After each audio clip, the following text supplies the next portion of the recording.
We have 8 professors of varying life and career stages who are all outstanding in their respective fields. Over the next few days, these researchers will work their hearts out, trying everything that they can. Welcome to the Great Biodiversity Research Off! An all-new season. Welcome to the Great Biodiversity Research Off.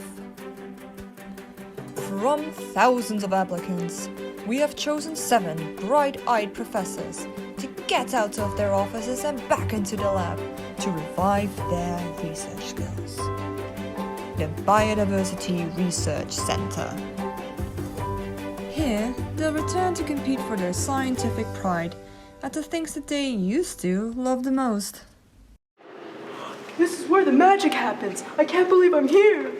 I feel so lucky, but with a healthy sprinkle of imposter syndrome. I've been dreaming of being in a lab for years. Time to take off my fishing hat and put on my research hat. I saw the lab and it's been a while. I could have cried, but I didn't cry. I haven't done this in years. I'm here to make natural history sexy again. Over the next few weeks, contestants will perform 24 challenging experiments. There will be triumphs and tears, high expectations, and shared moments. It feels great to have some agency for once. Ha ha ha! There is so much tenure and expertise in UBC. I don't know who the winner will be. Contestants, reveal your tools!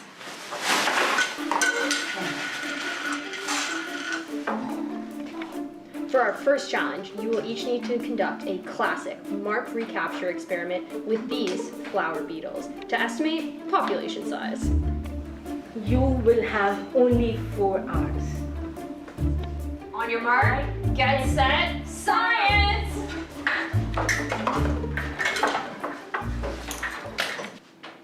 Wait, what? What are the theoretical predictions underlying this mark recapture experiment? I wonder if I can simulate a dispersal kernel model to calculate the outcomes of this mark recapture experiment. She cannot. Sally's got her PhD from Stanford working with Dr. Marcus Feldman. In addition to a passion for understanding and modeling evolutionary transitions, she has a deep connection to the Barbie liberation movement.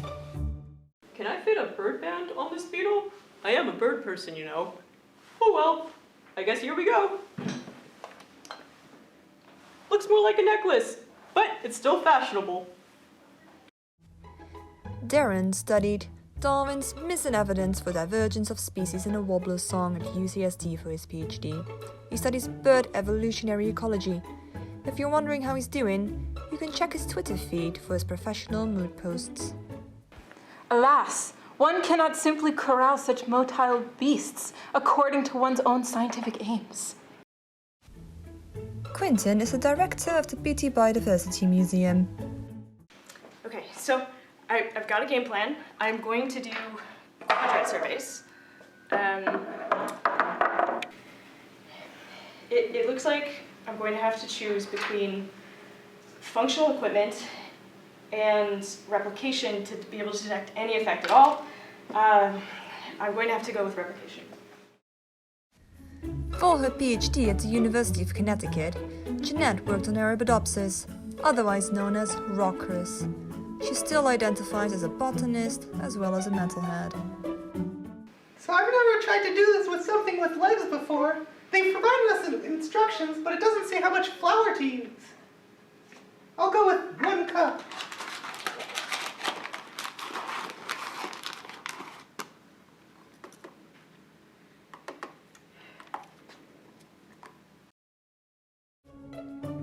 Jen completed her PhD at the University of Montana.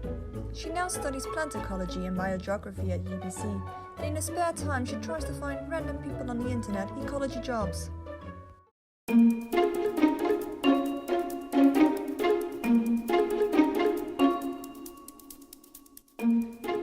Looks like everyone's gotten started. Let's see how they're doing. Where did it go? I've lost my beetle already. It was here just a moment ago. Oh,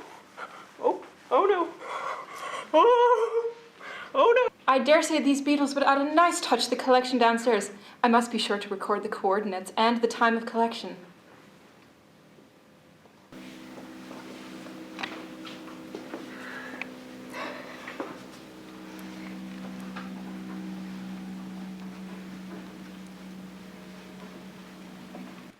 Dear Diary, I am pleased to write today that I collected a beetle. Modest, yet understated beetle, the likes of which I had never encountered in my botanical carousing before. I offer this humble beetle as a brick to the edifice of botanical science. Rick Taylor's got the home advantage here if there is one. Rick did his bachelor's, master's, and PhD right here at UBC before going off for a brief stint at Dalhousie and then the Pacific Biological Stations before returning back home. A real homebred if I ever saw one. How's it going, Rick? 500. Are these fish? No. Are these potentially at-risk species? No. So why am I bothering to count these little f***ers?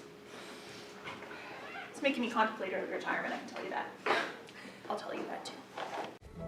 Rick got pretty much all of his degrees from UBC. When he's not trying to save species from extinction through Canada's legal system, you can find him fighting to keep fish relevant to the rest of us non-fish people. I agree. These hotshot beetle experiments are all the rage these days, but how many of these hotshots have ever set foot in a natural history museum? Hey, how's it going, Jonathan? Wait, it takes a lot to be Picasso here. I'm creating a masterpiece. I need silence. Jonathan did his PhD at the Imperial College of London, where he studied phylogenies. He hasn't done a single field experiment in over a decade, but is hoping to use his performance today to justify attending next year's lab field trip to South Africa. All right. Let's measure the burst swimming versus prolonged swimming capacity of these bad boys. This is an experiment I can get behind.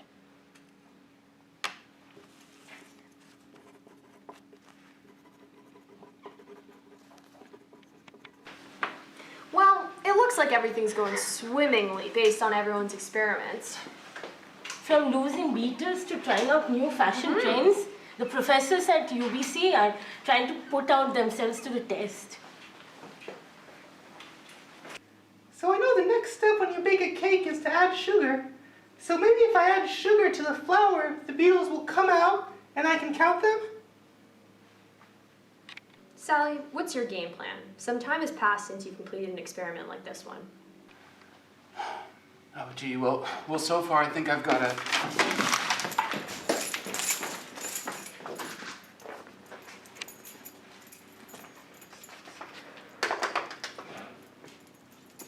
This is my model. Contestants! You have 1 minute! Oh no, oh no, oh no, oh no.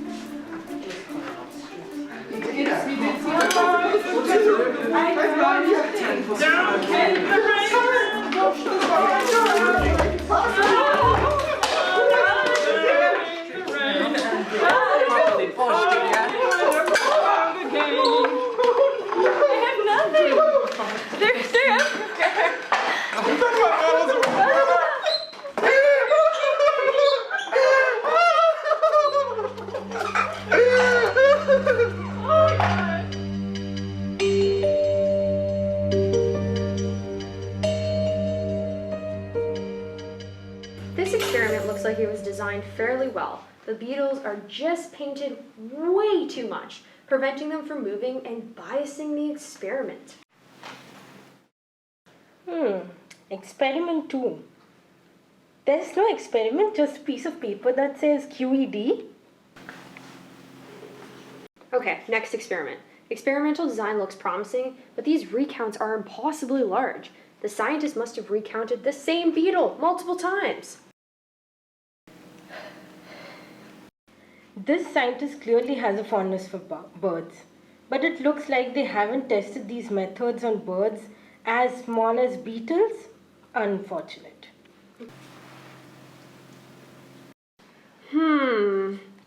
Not sure why these beetles are submerged in water. I'm kind of surprised they all haven't drowned, but that's something to write about for sure. On to experiment 6. Another quadrat survey. And it looks like there are no beetles left at all. Disappointing. Oh, this contestant just seems to have just pinned all the beetles. And this contestant baked a Beautiful cake! extremely impressive. You know, that's not exactly what we asked for, but I'm personally in awe. Wow. Wait a minute. Next to the cake! Yeah, there's an experiment. Oh my god, it's perfectly executed. Yeah. Wow. Wow. Yeah. Well, I finished the experiment in 15 minutes and I had some extra time and flour, so I made a cake.